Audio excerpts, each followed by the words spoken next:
On the night of December 29th, 1916, in the heart of St. Petersburg, the most dangerous man in Russia walked willingly into his own death trap. The snow fell thick outside the Yusupov palace, muffling the sounds of a city on the brink of revolution, while inside, three conspirators waited with poison, pistols, and a plan they believed would save an empire.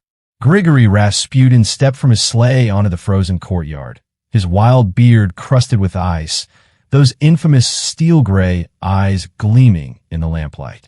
He had been summoned by Prince Felix Yusupov with the promise of meeting the most beautiful woman in Russian aristocracy, Princess Irina. What the self-proclaimed holy man didn't know was that the princess was hundreds of miles away, and the only appointment waiting for him was with death itself. The palace loomed before him like a mausoleum, its golden facades hiding the conspiracy that had been months in the making. Three men had sworn an oath to rid Russia of what they saw as a cancerous influence on the throne. A peasant mystic who whispered in the ear of the Tsarina and held the fate of the Romanov dynasty in his unwashed hands. Prince Felix Yusupov, descendant of Tatar Khans and one of the wealthiest men in Russia, had spent weeks perfecting his plan. Grand Duke Dmitry Pavlovich, cousin to Tsar Nicholas II himself, provided the royal connection that made their cause seem noble. Vladimir Purishkevich, a monarchist politician, brought the fervent belief that killing one man could prevent the collapse of everything they held sacred. As Rasputin crossed the threshold that December night, he entered not just a palace, but a carefully orchestrated theater of assassination. The conspirators had prepared their stage with meticulous care. Cakes laced with enough cyanide to kill several men, wine poisoned with the same deadly compound, and revolvers loaded as insurance against the possibility that even death itself might bow to Rasputin's alleged supernatural powers. The mystic's footsteps echoed through marble corridors as Yusupov led him toward the basement, chattering nervously about the princess who supposedly waited above. But there was no princess. Only three men who had convinced themselves that regicide by proxy was their patriotic duty. If cases like this fascinate you, subscribe to the Crime O'Clock, where every mystery has a ticking timeline waiting to be uncovered. In the basement drawing room, an elaborate feast had been arranged. Crystal glasses filled with Madeira wine sparkled under the electric lights, while delicate pastries and chocolates adorned silver platters. To any observer, it appeared to be preparation for an intimate social gathering. In reality, every morsel, every drop of liquid had been transformed into a weapon of mass destruction. The temperature outside had plummeted to -20 degrees Celsius, but inside the palace, tension heated the air like a furnace. Upstairs, Dmitry and Purishkevich waited, their nerves stretched to breaking point, listening for sounds from below that would signal the success or failure of their desperate gambit. Rasputin, dressed in his finest silk shirt and velvet trousers, a peasant's idea of aristocratic fashion, seemed utterly oblivious to the trap closing around him. He had survived numerous assassination attempts before, emerging from each one more convinced of his own invincibility. Court enemies had tried to destroy him with scandal, exile, and violence. Yet he always returned, like a malevolent phoenix rising from the ashes of his own destruction. But tonight was different.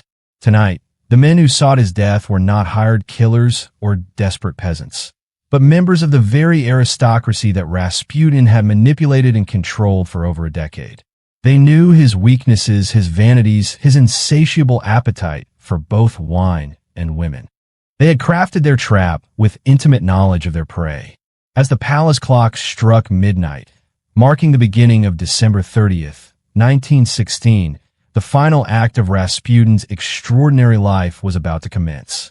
In less than 6 hours, the mad monk would be dead, his body consigned to the icy waters of the Neva River. But the manner of his death would prove so bizarre, so seemingly impossible, that it would spawn legends lasting more than a century. The devil's eyes were about to close forever, or so three desperate men believed. To understand the magnitude of the conspiracy that would claim his life, one must first comprehend the impossible journey of Grigory Efimovich Rasputin. a journey that began in the muddy streets of a Siberian village and culminated in the gilded halls of imperial power. Born in 1869 in Pokrovskoye, a remote settlement along the Tura River, Rasputin emerged from the kind of grinding poverty that crushed most men's spirits before they reach adulthood. His father, Efim, was a peasant farmer who struggled to feed his family on the harsh Siberian frontier, where winter temperatures could freeze a man's breath in his lungs, and summer brought swarms of mosquitoes that could drive horses mad. Young Grigory displayed an unsettling combination of traits from his earliest years. A magnetic personality that drew people to him like iron filings to a lodestone, coupled with a wild streak that terrified his neighbors. Local folklore claimed he possessed the sight, an ability to see into people's souls and predict their futures. Whether supernatural gift or psychological manipulation, this reputation would follow him from the frozen wasteland of his birth to the marble corridors of the Winter Palace.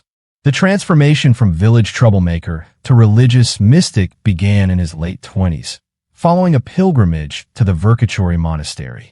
Rasputin returned from this journey claiming divine revelation, his eyes burning with the fervor of a man who believed God had whispered secrets directly into his ear. He preached a doctrine that scandalized Orthodox believers. The path to salvation, he claimed, required sinning so thoroughly that divine forgiveness became inevitable. Word of the charismatic holy man spread through the religious underground of Imperial Russia like wildfire through dry wheat. In a nation where mysticism and superstition flourished alongside Orthodox Christianity, Rasputin's message found fertile ground. He gathered followers, mostly women, who hung on his every word and competed for his blessing or his bed. By 1903, Rasputin had made his way to St. Petersburg, carrying letters of introduction from respected clergy who vouched for his spiritual powers.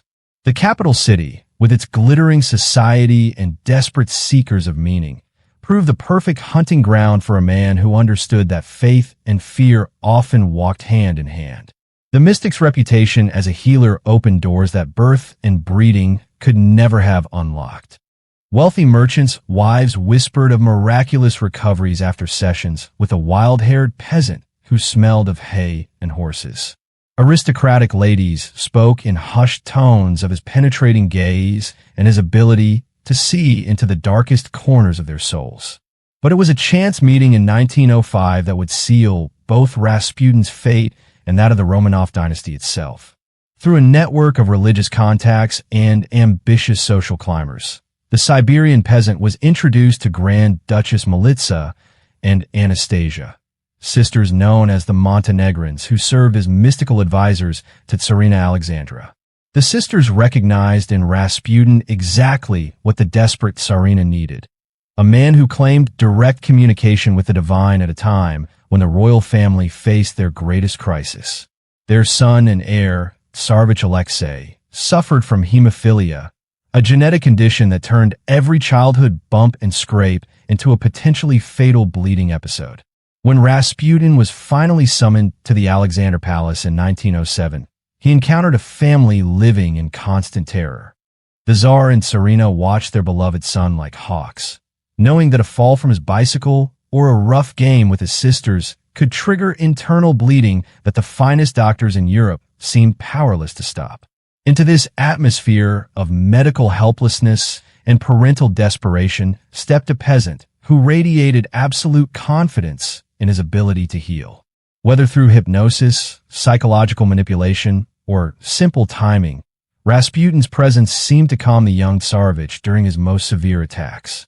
The apparent improvements were enough to convince Tsarina Alexandra that God had sent her a miracle worker.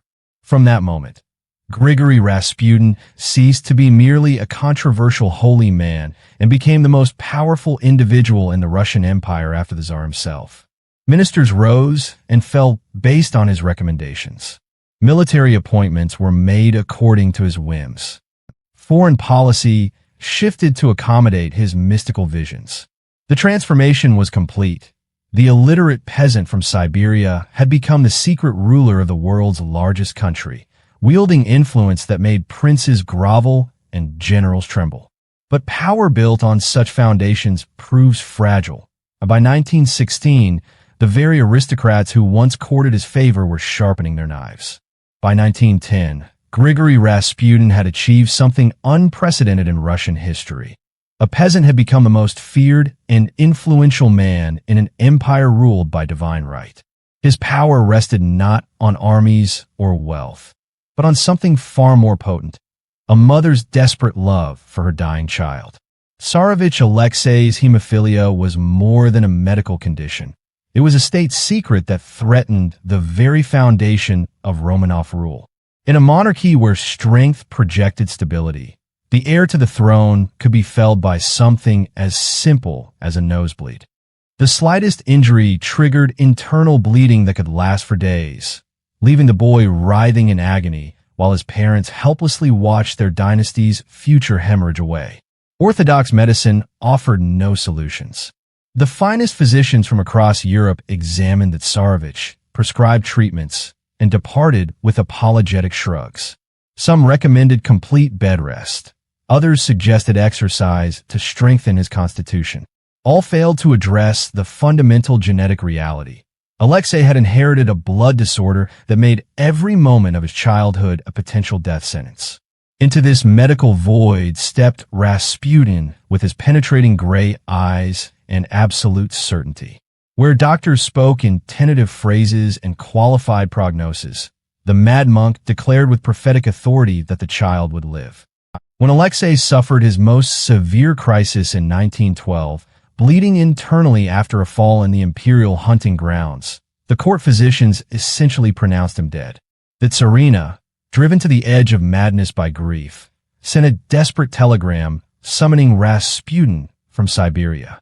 He arrived to find the palace draped in preparation for mourning, courtiers already calculating the succession, and a 10-year-old boy, so pale he appeared translucent. Rasputin knelt beside the bed, placed his calloused hands on the child's fevered forehead, and spoke with quiet intensity directly into Alexei's ear. Within hours, the bleeding stopped. Within days, the Tsarevich was sitting up, demanding his favorite toys. The recovery defied medical explanation and cemented Rasputin's position as irreplaceable. Whether the healing resulted from hypnotic suggestion, the calming effect of confidence, or simple coincidence mattered less than perception. To Tsarina Alexandra, Rasputin had performed a miracle that proved God worked through him. To the rest of the court, the peasant mystic had demonstrated power that transcended earthly understanding. This influence extended far beyond the nursery. Alexandra, German-born and always viewed with suspicion by Russian society, found in Rasputin not just a healer, but a spiritual advisor who validated her deepest beliefs. She consulted him on everything from military appointments to religious policy, treating his rambling peasant opinions as divine revelation. Through the Tsarina, Rasputin's influence permeated every level of government. Ministers who displeased him found themselves dismissed without explanation. Military commanders who questioned his judgment discovered their careers suddenly stalled. Even the Orthodox Church, initially tolerant of the controversial mystic, began to chafe under his growing power. The Holy Synod, Russia's supreme religious authority, launched investigations into Rasputin's theology and conduct. Reports emerged of drunken orgies disguised as prayer meetings, of wealthy women paying enormous sums for private spiritual counseling that occurred behind locked doors. The sect of followers he had gathered practiced rituals that scandalized even liberal observers, group confessions that devolved into sexual abandon, purification ceremonies that resembled nothing so much as elaborate seductions. But every attempt to expose or exile Rasputin foundered on the rocks of imperial protection. The Tsarina refused to hear criticism of her friend, dismissing all accusations as jealous slander from those who couldn't understand his holy mission. Tsar Nicholas, worn down by his wife's passionate defenses and secretly grateful for anyone who could ease his son's suffering, offered only token resistance to the mystic's growing influence. By 1914, as Europe stumbled toward the Great War, Rasputin had become a figure of international fascination and domestic horror. Foreign diplomats reported his bizarre behavior to their governments with mixture of amusement and concern. German intelligence services began exploring whether the mad monk might serve their purposes. Allied representatives worried that Russia's war effort was being directed by a half-literate peasant who claimed to receive strategic guidance through prayer.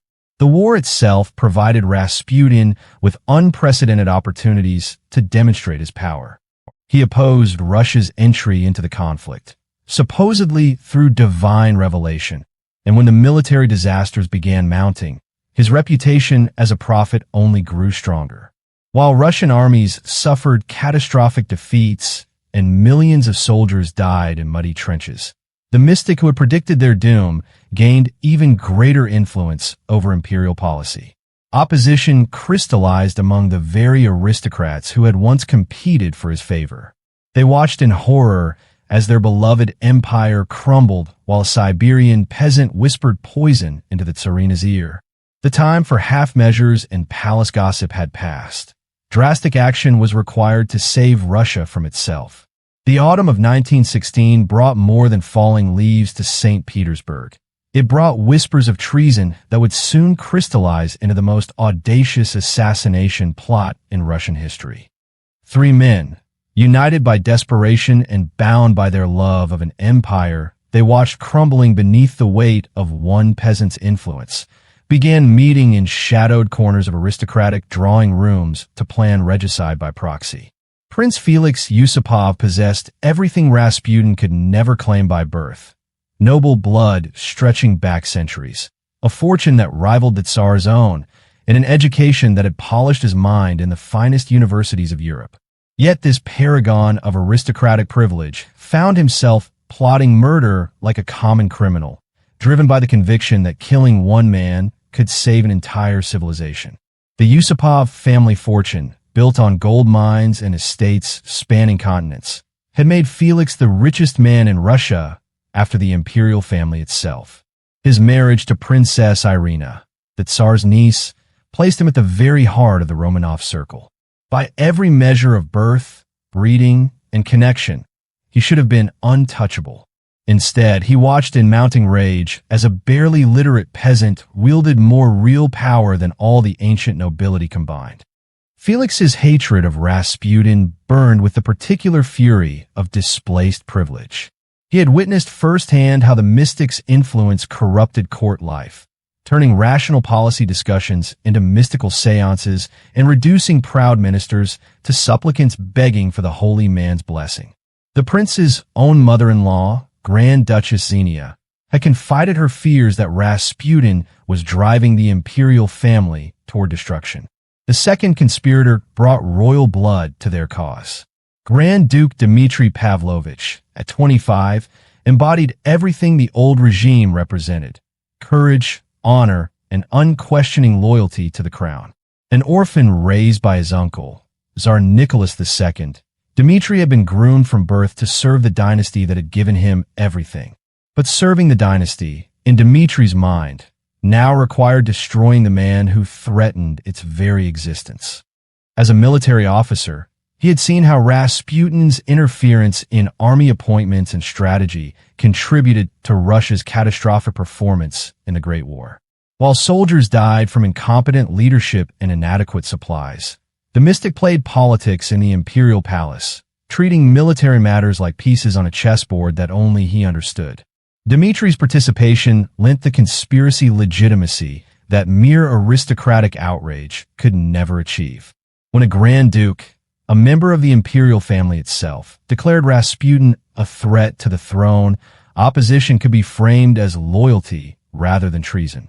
The third member of their unholy trinity brought political gravitas to their cause. Vladimir Purishkevich, a monarchist deputy in the Russian parliament, had spent years watching Rasputin's influence corrode the institutions he held sacred. A fierce defender of Orthodox Christianity and traditional values, Purishkevich viewed the mystic as nothing less than the Antichrist corrupting Russia's soul. In the Duma, parliament's lower house, Purishkevich had delivered thunderous speeches denouncing Rasputin's hold over the imperial family.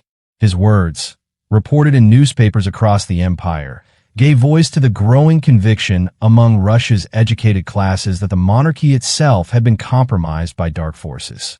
When parliamentary opposition proved insufficient, Purishkevich concluded that more direct action was required.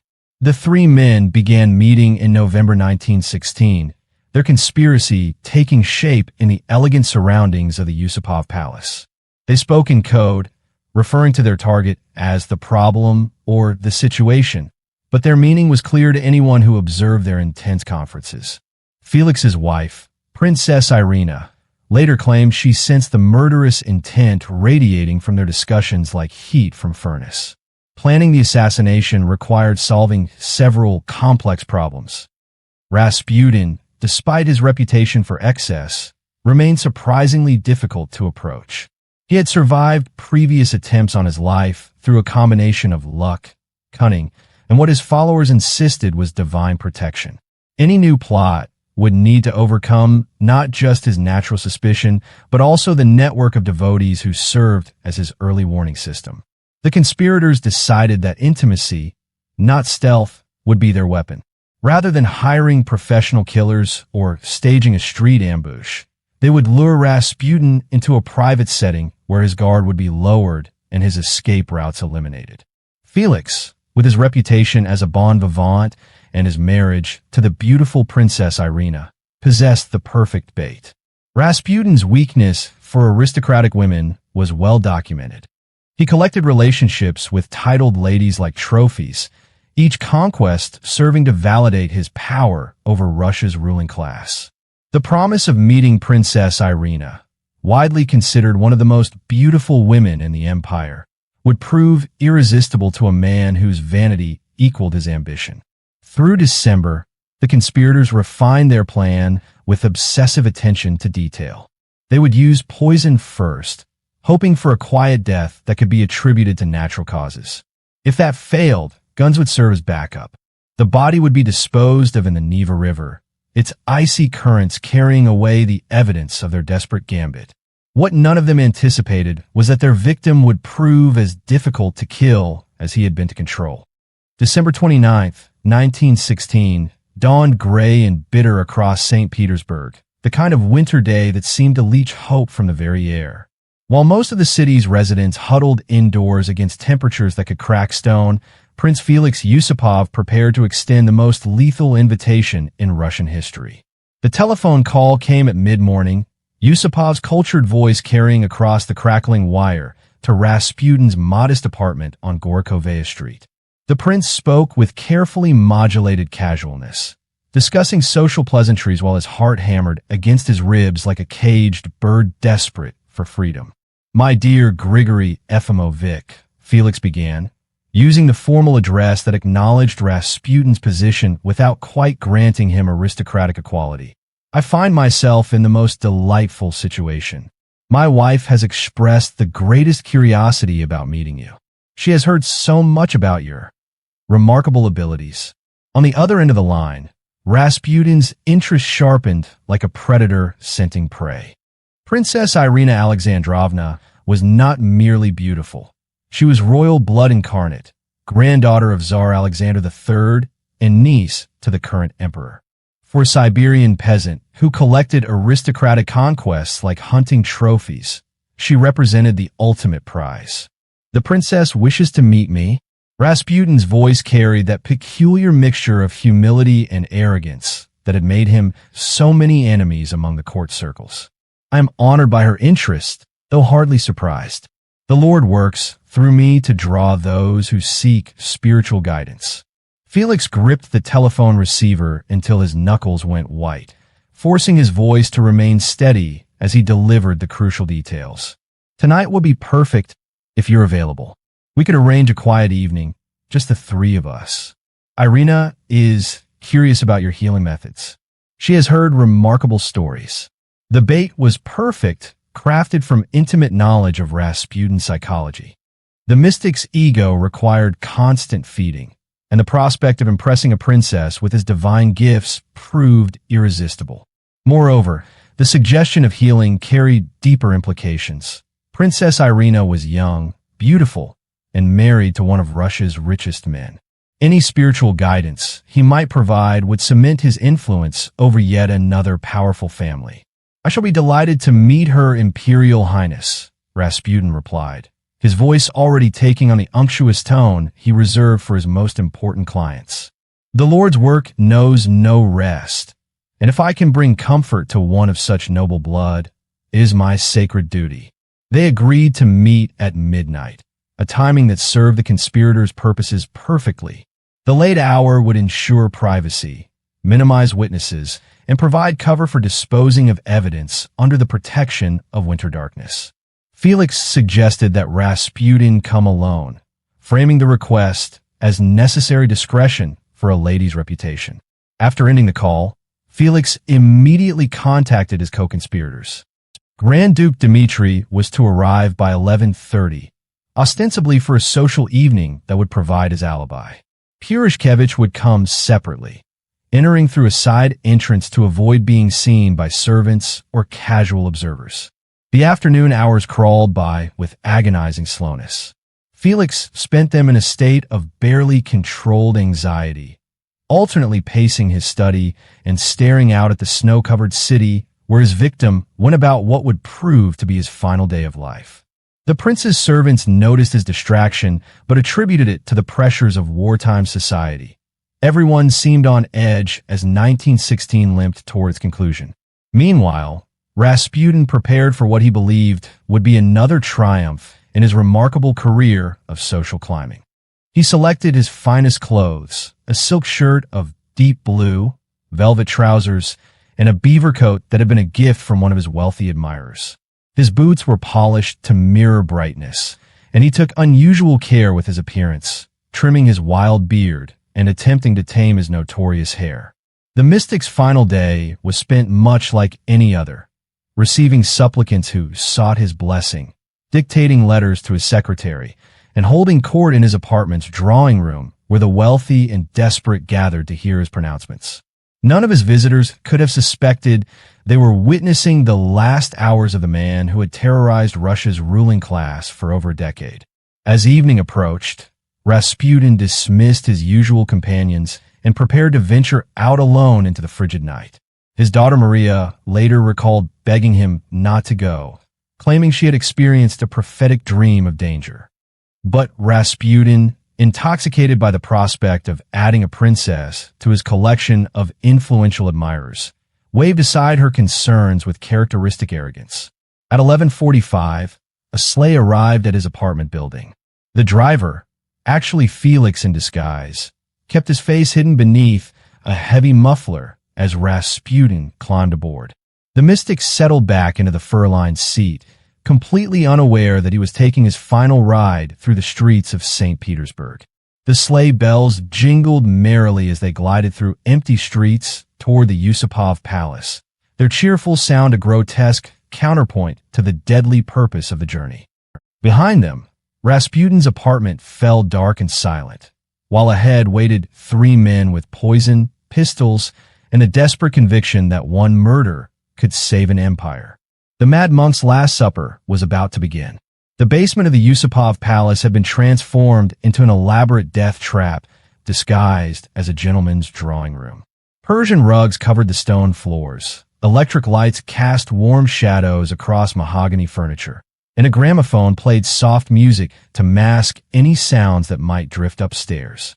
On an ornate table, crystal glasses filled with Madeira wine sparkled like liquid rubies, while delicate pastries and chocolates arranged on silver platters completed the illusion of civilized hospitality. What the eye could not detect was far more sinister. Every glass contained enough potassium cyanide to kill a horse. Each petit four had been injected with the same deadly poison. The conspirators had procured enough toxin to eliminate a dozen men, certain that even Rasputin's legendary constitution could not survive such massive doses of one of nature's most efficient killers.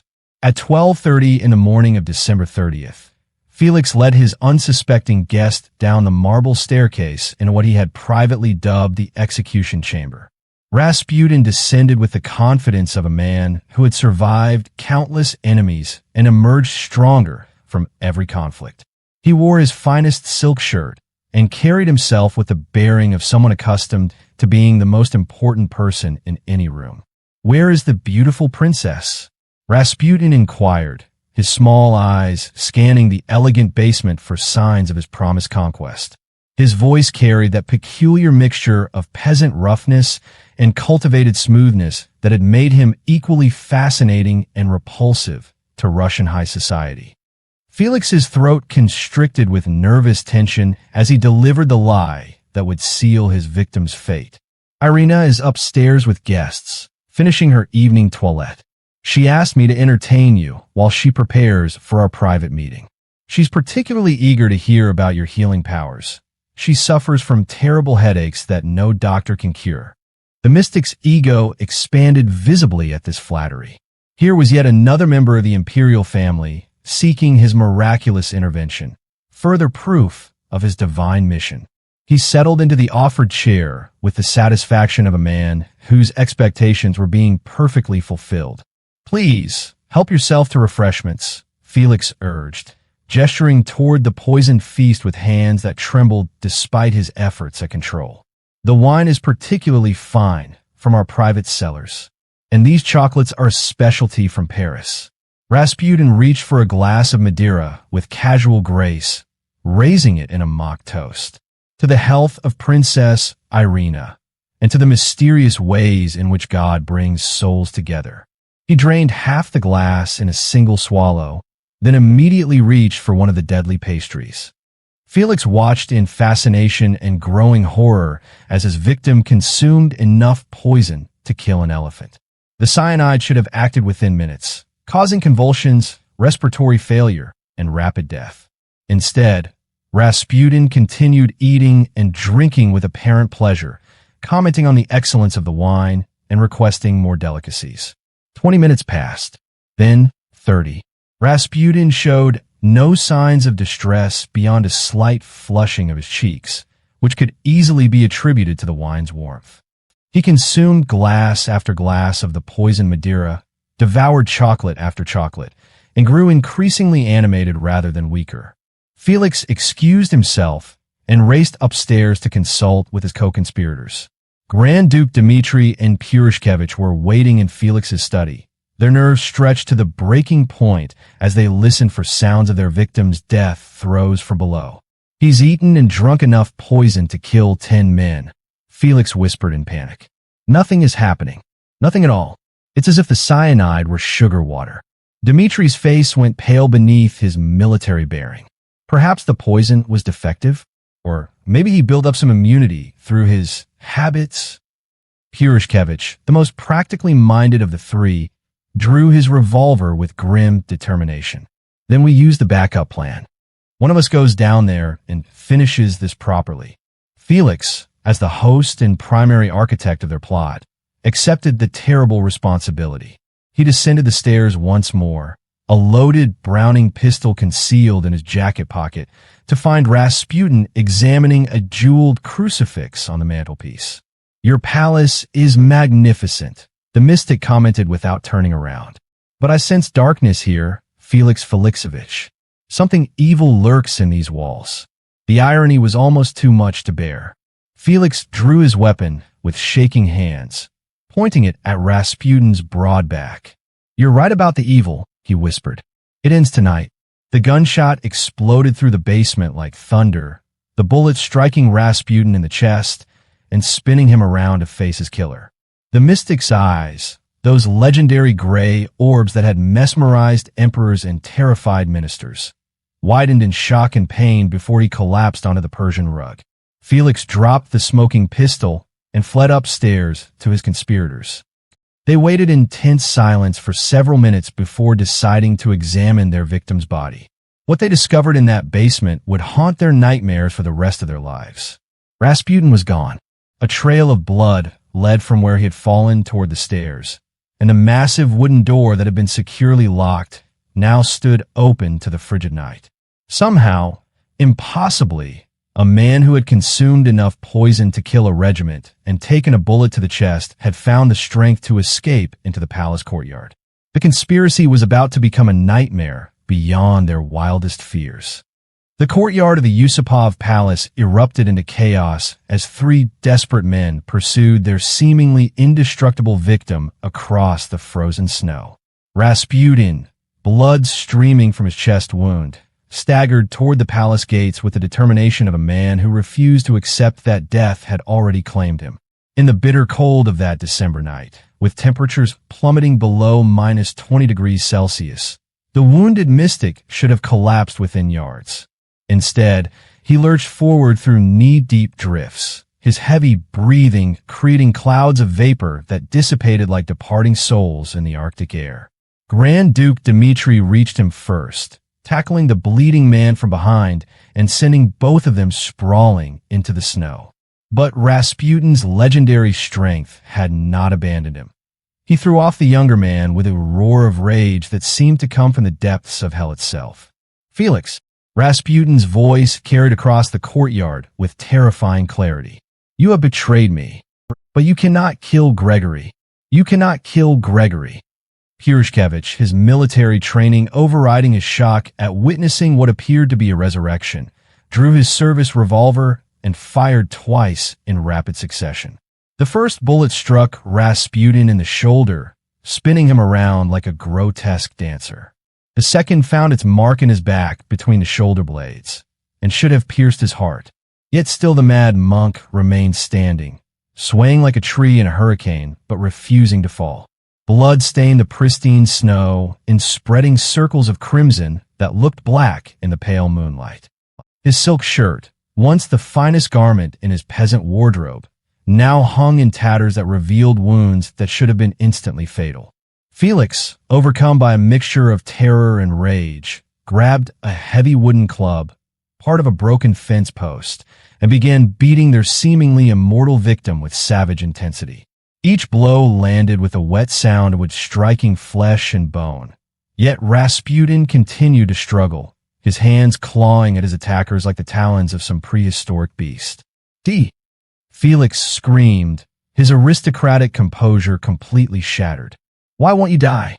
The three conspirators formed a circle around their victim, taking turns with guns, clubs, and finally their bare hands in an orgy of violence that transformed the elegant palace courtyard into an abattoir. Blood splattered across their evening clothes, their faces, their souls, marking them forever as men who had stared into the abyss and found it staring back. Finally, after what seemed like hours but could only have been minutes, Rasputin's struggles began to weaken. His breathing became labored gasps that sent pink froth bubbling from his lips.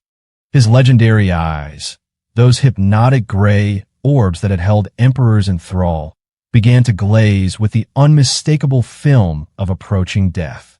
But even in defeat, the mad monk defied their expectations. As Dmitri leaned close to check for signs of life, Rasputin's hand shot out with surprising speed, grasping the Grand Duke's military tunic and pulling him down until their faces were inches apart. "I see your future," Rasputin whispered through bloody lips. "I see all your futures. You will not outlive me by much, little princes. Russia herself will drown in blood because of what you have done tonight." The prophecy delivered. His hand fell away, and Grigory Rasputin finally lay still in the crimson snow. The conspirators stood panting in the aftermath of their bloody work, steam rising from their exerted bodies in the frigid air. They had succeeded, but the cost had been higher than any of them imagined. They were no longer the noble saviors of the Russian Empire. They had become something far darker. Disposing of the body required one final act of desecration. They wrapped Rasputin's corpse in heavy curtains from the palace and loaded it onto a sleigh for transport to the Neva River. The frozen waterway, just blocks from the scene of their crime, would serve as both grave and evidence destroyer. At the Petrovsky Bridge, they bound the body with ropes and weighted it with chains before pushing it through a hole in the ice. The corpse of the man who had terrorized Russia's aristocracy for over a decade disappeared beneath the black water with barely a splash, leaving only ripples that quickly froze in the bitter cold. As they stood on the bridge watching the evidence of their crime vanish into the depths, none of the three killers could have imagined the horror that awaited discovery. When Rasputin's body would be recovered 3 days later, the autopsy would reveal evidence so disturbing that it would fuel legends for more than a century. Water in his lungs would prove that the mad monk had still been breathing when they consigned him to his icy grave. His arms would be found raised above his head in a final, desperate attempt to break free from his bonds. The man who had survived poison, bullets, and brutal beatings had ultimately drowned beneath the winter ice, fully conscious and fighting to the very end. The conspirators returned to the palace believing they had saved Russia. Instead, they had unleashed forces that would destroy everything they sought to preserve. The discovery came at dawn on January 2nd, 1917, when a police patrol noticed dark stains on the pristine snow beneath the Petrovsky Bridge. What began as a routine investigation into possible criminal activity soon became the most shocking forensic examination in Russian history, one that would reveal the true horror of Rasputin's final moments. The Neva River had partially thawed during an unexpected warm spell, releasing its grisly secret from the icy tomb where three desperate men had consigned it. A group of river workers spotted the dark shape trapped beneath a shelf of ice near the bridge's foundation, initially mistaking it for a bundle of discarded clothing until they recognized the unmistakable silhouette of a human form. Police Inspector Dmitry Sergeyev, a veteran of 20 years investigating St. Petersburg's criminal underworld, had seen every form of violence the human imagination could devise.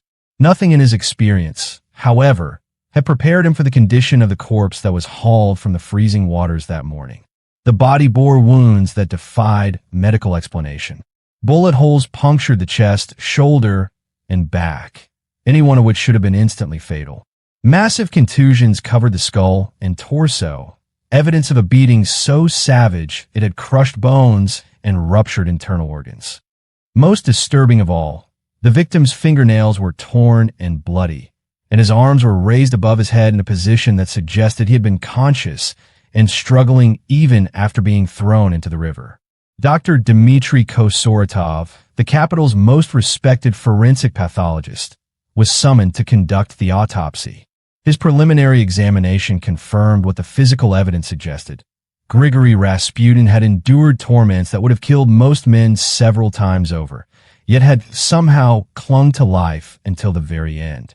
The subject shows evidence of massive internal trauma consistent with both poisoning and severe physical violence. Dr. Kosoratov dictated to his assistant as he began the formal examination. Multiple gunshot wounds, extensive cranial fractures, and signs of prolonged beating with a blunt instrument. But the most shocking discovery came when the pathologist examined Rasputin's lungs. They were filled with river water, incontrovertible proof that the mystic had still been breathing when his killers consigned him to his aquatic grave. The man who had survived enough cyanide to kill a dozen horses, multiple gunshot wounds, and a brutal beating had ultimately died by drowning, fully conscious and fighting for freedom with his last breath. The toxicology results proved equally baffling. While traces of cyanide were detected in the stomach contents, the levels were far lower than would be expected from the massive doses allegedly administered. Either the poison had been defective, or Rasputin's constitution possessed some natural resistance to the deadly compound that science could not explain. Word of the autopsy results spread through St. Petersburg like wildfire, carried by servants, officials, and medical personnel who had witnessed the examination. Each retelling amplified the horror, transforming an already extraordinary crime into something that approached the supernatural. The Tsarina's reaction to news of Rasputin's murder was immediate and devastating. Alexandra collapsed upon learning of her advisor's death, her grief so profound that court physicians feared for her sanity. She had lost not just a spiritual guide, but the man she believed was the only person capable of keeping her hemophiliac son alive. "They have killed our friend," she wrote to Tsar Nicholas, who was commanding troops at the front. "I'm horror-struck. How could they?" The Metropolitan, Dmitry, Felix, all guilty of this heavy sin. I feel that a terrible disaster is hanging over us. Her words would prove prophetic. The Romanov dynasty, already weakened by military defeats and economic collapse, began its final death spiral from the moment Rasputin's body was pulled from the Neva. The mystic's murder, intended to save the monarchy, instead accelerated its destruction with frightening speed. The funeral took place in secret, with only the imperial family and a handful of loyal servants present. Alexandra insisted on placing a handwritten icon in Rasputin's coffin, a final gift from the woman who had elevated a Siberian peasant to heights of power that made princes tremble. But even in death, Rasputin's story was not finished. Revolutionary forces, sensing the monarchy's weakness, began organizing for the uprising that would sweep away centuries of Romanov rule. The three conspirators who had believed murder could save their world discovered instead that they had signed their own death warrants. The blood in the snow beneath the Petrovsky Bridge had washed away by spring, but the stains on Russian history would prove indelible. The mad monk was dead, but his curse was just beginning to unfold. Within months, the empire that had seemed eternal would crumble into revolution, and the men who had killed to preserve it would face the terrible judgment of history. The irony was as bitter as the Russian winter that had claimed Rasputin's life. His three assassins had murdered him to save the Romanov dynasty, yet their bullet-riddled victim would prove more dangerous dead than he had ever been alive. Within 77 days of the mad monk's death, the empire they had killed to preserve would lie in ruins, its czar in exile, and its ancient order swept away by the revolutionary tide they had inadvertently unleashed. The first tremors began almost immediately. Without Rasputin's calming influence over the hysterical Tsarina, the imperial family's last thread of stability snapped like an overstretched wire.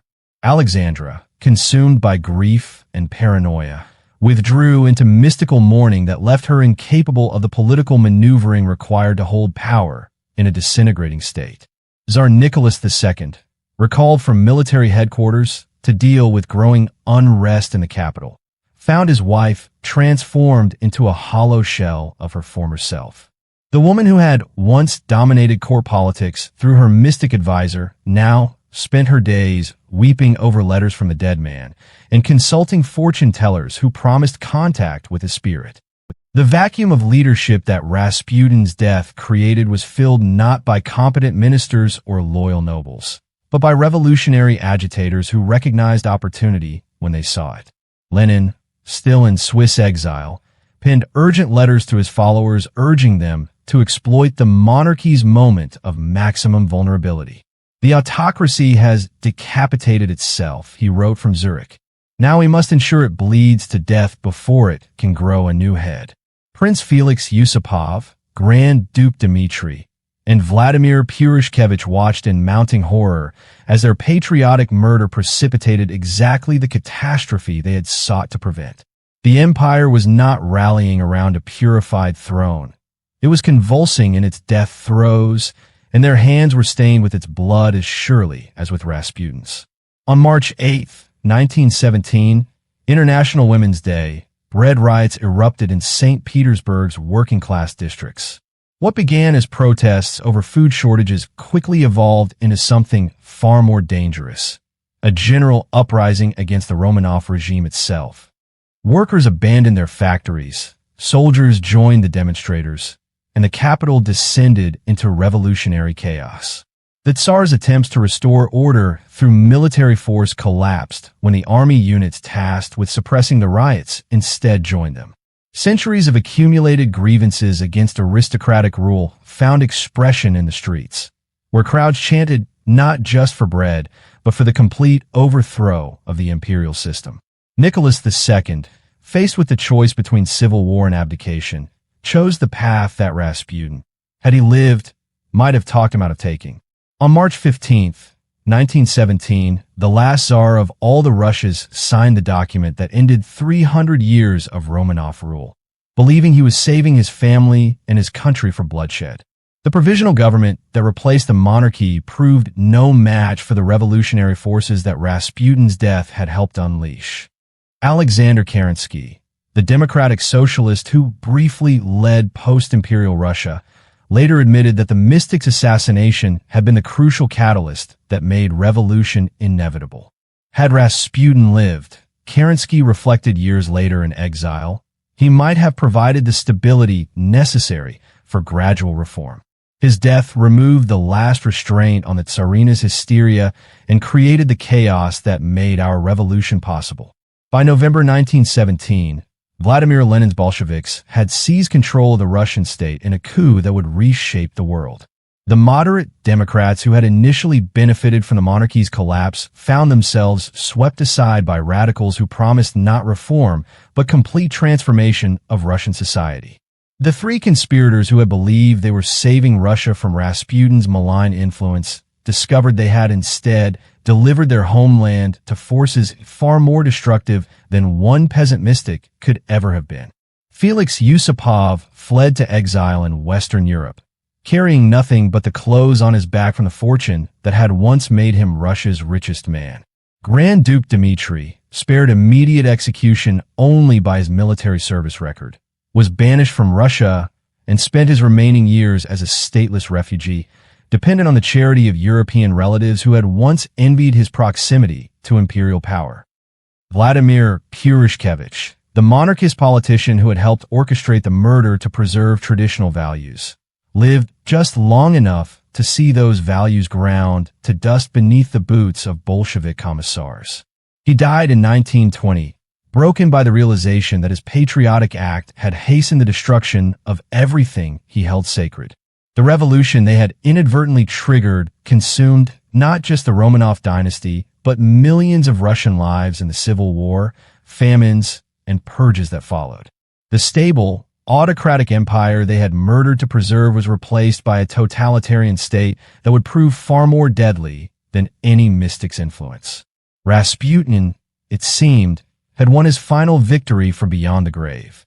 Death, it appeared, had not diminished Grigory Rasputin's capacity for revenge. From his watery grave in the Neva River, the mad monk's spirit seemed to reach across the veil of mortality to claim his killers one by one, each meeting an end that bore the unmistakable stamp of supernatural retribution. The curse began with the immediate aftermath of the assassination. Within hours of Rasputin's murder, an inexplicable fire erupted at the Yusupov palace, consuming the very basement where the mystic had consumed his final meal of poison and wine. Servants reported that the flames burned with an unnatural blue hue and that no amount of water could extinguish the blaze in the room where their master had committed murder. Prince Felix Yusupov himself escaped Russia with nothing but his life, his vast fortune confiscated by the revolutionary government that his act of patriotic murder had helped bring to power. The man who had once owned palaces across Europe spent his final decades as a penniless exile, dependent on the charity of relatives who whispered about his cursed status behind closed doors. But mere poverty was not the extent of Rasputin's posthumous vengeance against the prince. Felix's marriage to Princess Irina, whose supposed desire to meet the mystic had provided the bait for the murder trap, crumbled under the weight of his guilt and her horror at what he had done in her name. The couple lived separately for most of their exile, their love destroyed by the ghost of the man Felix had killed to impress her. Grand Duke Dmitry Pavlovich, the imperial cousin who had lent royal legitimacy to the conspiracy, faced an even grimmer fate. Exiled by his uncle Tsar Nicholas as punishment for his participation in the murder, Dmitry was paradoxically saved by his banishment when the revolution consumed the rest of the Romanov family. He alone among the Grand Dukes survived the Bolshevik purges, but survival came at a terrible price. The man who had been groomed from birth to serve the imperial throne spent 40 years as a stateless refugee, watching from afar as his relatives were slaughtered in a basement in Ekaterinburg. His attempts to rebuild his life in Western Europe were haunted by what he described in his private letters as the gray eyes that follow me everywhere, a reference to Rasputin's hypnotic gaze that seemed to pursue him across continents. Dmitry's health, robust throughout his military career, began deteriorating almost immediately after the assassination. He developed a mysterious wasting disease that baffled European physicians, losing weight and vitality with each passing year until he resembled a walking skeleton. Friends remarked that he appeared to be dying from the inside out, as if something were consuming his life force drop by drop. Vladimir Purishkevich, the monarchist politician who had provided ideological justification for the murder, suffered the cruelest fate of all. The man who had killed to preserve traditional Russian values lived just long enough to witness their complete destruction. He watched helplessly as the Bolsheviks dismantled the Orthodox Church, murdered the aristocracy, and established a godless state that represented everything he had opposed. Purishkevich's final years were spent in hiding, moving from safe house to safe house as the revolutionary government hunted down former enemies of the people. The man who had once thundered speeches from the Duma podium died in obscurity and poverty, his last words reportedly being a plea for Rasputin's forgiveness. The curse extended beyond the immediate conspirators to touch everyone connected with the assassination plot. Dr. Stanislaus Lazavert, who had provided the poison that failed to kill Rasputin, fled to France where he practiced medicine under an assumed name. Colleagues noted that he aged prematurely and developed a nervous condition that left his hands shaking. Ironic for a physician whose steady fingers had once prepared deadly toxins. Even the Romanov family, whom the conspirators had murdered to save, fell victim to what many observers considered Rasputin's supernatural revenge. Within 18 months of the mystic's death, Tsar Nicholas II, Tsarina Alexandra, and all 5 of their children lay dead in a basement in Ekaterinburg, executed by Bolshevik revolutionaries who might never have gained power if Rasputin had lived to provide stability to the imperial court. The mystic's own family proved strangely immune to the revolutionary violence that consumed so many of their social superiors. Rasputin's wife and children not only survived the chaos that followed his death, but eventually prospered under the Soviet system that his murder had helped create. His daughter Maria later wrote that her father had predicted this outcome, claiming that his death would unleash forces that would sweep away the old world, but spare those who carried his blood. Perhaps most disturbing of all were the reports that continued to emerge from those who visited Rasputin's unmarked grave. Pilgrims and curiosity seekers claimed to see his ghost walking along the banks of the Neva River, a tall figure in peasant clothes whose gray eyes burned with unquenched fire. Some reported hearing his voice carried on the wind, still prophesying doom for those who had betrayed him. The scientific age that followed the Russian Revolution dismissed such stories as superstition, but the facts remained undeniably eerie. The 3 men who had conspired to kill Rasputin all died before their time, each haunted by guilt and visited by misfortunes that seemed to exceed mere coincidence. What's your take on this case? Share your thoughts below and subscribe to the Crime O'Clock, because the next mystery is already ticking. A century after his death, Grigory Rasputin's legacy continues to fascinate and terrify in equal measure. The peasant mystic who rose from Siberian obscurity to wield imperial power had achieved in death what he had always claimed in life: immortality through the sheer force of his malevolent will. His killers had sought to save Russia by destroying him, but in the end, it was Rasputin who had the last, terrible laugh. The Mad Monk's curse had claimed them all.